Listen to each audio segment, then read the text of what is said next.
Accountability is one of those things that people shy away from. They don't want to be considered micromanagers. They don't want to be overbearing. They want to keep their friends, right? But accountability is exactly what ensures things get done, and you cannot be afraid of this term. My name's Jeff Bajorek, and my career in sales has been a hell of a ride. And I want to bring you along with me. If you prefer to sell things at a premium, if you never want to win a deal on price, rethink the way you sell. My name's Jeff Bajorek. I'm your host, and I'm here to help you rethink the way you sell. This season 3 of the podcast, is all about rethinking your prospecting. And one of the biggest issues that more teams aren't creating more opportunities is that their feet aren't held to the fire. They're not being held accountable. Right now, there's a sales manager out there who believes that the company's comp plan is doing their job for them. If you listen to the last episode, you know that sales manager is likely failing. And these two issues, they go hand in hand. Incentives are a big deal. I talked about those. Go back and listen to the last episode because I gave you some really good insights and some really good tips for how to overcome this obstacle. But if you are not holding your team accountable as the leader, then how do you know they're getting anything done? How do you know they're getting the right things done? And this isn't about big brother or big sister. This isn't about looking over people's shoulders and shaking your finger at them and making sure they're doing their job. This is about making sure that they know that you're looking out for them, that they know that you want what's best for them, that they know that if you're looking out for them with their best intentions, then they're going to do better. And when your team performs better, you perform better. Accountability is about partnership. It's about collaboration. And that's where it diverts dramatically from micromanagement. Micromanagement demonstrates a lack of trust. It's, hey, if I don't look at you and look at your work and make sure that you're doing your work, I don't think it's going to get done. Therefore, I don't trust you to do that thing that we pay you well to do. And it just sets a terrible tone. Accountability, on the other hand, is about trust. It's about, I believe that you can do it. I believe enough in you and your ability to do it that I'm going to check on you and make sure you don't need anything from me. It's about taking responsibility for your own actions in the rep's success, your own responsibility and influence over your rep's success. It's about making sure that they know that you're looking out for them. And this is what gets missed. It gets missed all the time, and it doesn't need to. If you would just be willing as the leader to show your interest, to demonstrate your willingness to help and be involved and do the things that only you can do in a deal. And you know you can help your reps get meetings by way of your business card and your title. You know that you can sway the outcome of a sales call based on your business card and your title. You know you can be of assistance unless you're one of those reps who really got promoted to the level of their own ineptitude and incompetence, right? The Peter principle. And maybe there's an issue there. Maybe you don't actually believe that you can help. That's a problem. We'll get into that in a few days. But you should be meeting with your reps on at least a monthly basis for just 15 minutes.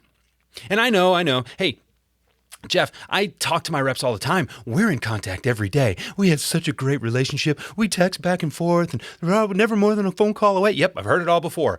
Yet those are the same reps that aren't producing the results that they could because you're not willing to hold their feet to the fire. So this is what you need to do.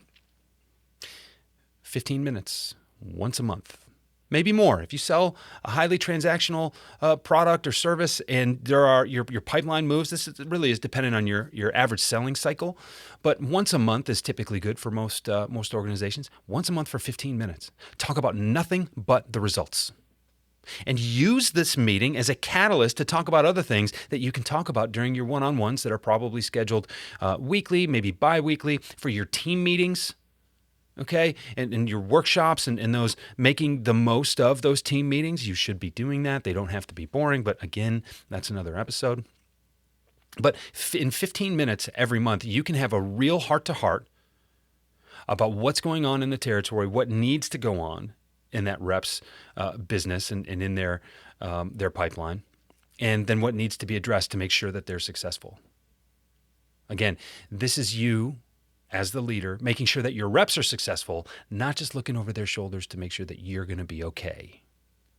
Big difference there. So I know a lot of people, and I work with a lot of leaders who say, well, no, we do this, we meet, we talk, I have a pretty good idea. I think, no. You're missing the point here.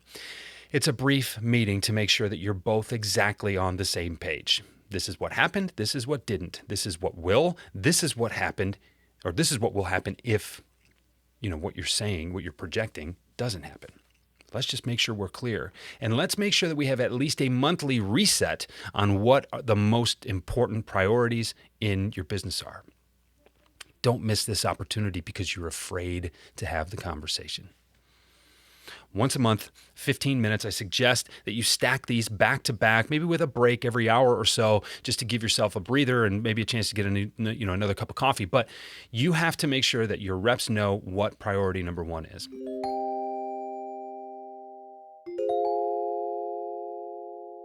Look, you know how to prospect. I know you know how to prospect, but something still gets in your way.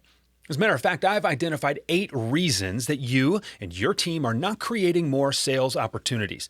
I put them together as a white paper to serve as a companion of this season of the Rethink the Way You Sell podcast.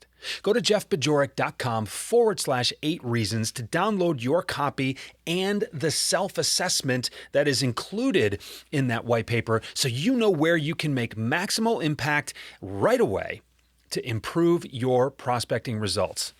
Now back to the show.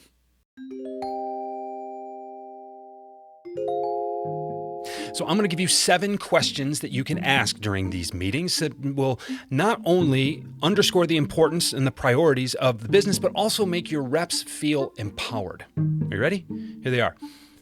How's it gone since the last time we met? What went well? What didn't go so well? What's next? When will you have that accomplished? Do you have everything you need from me in order to accomplish that? And how can I help? Really simple structure and framework there. Okay? And what does that do? Again, it makes sure that you and your team are on the same page so you can keep the focus on the main things. Now, look, those questions can have long answers. I would encourage you to train your reps to know that this is a 15-minute meeting. We don't have time to expound on these things. Bullet points would be appreciated. Hey, maybe they can even submit those bullet points ahead of time if they know these questions are coming, and then your 15-minute call can be a review and almost a triage of sorts so that you know what to meet about later in the month. Look, I'm not saying that this should be your only one-on-one. What I'm saying is, despite the fact that the last thing you feel like you need is another meeting, this is a meeting that makes all the others more effective and efficient.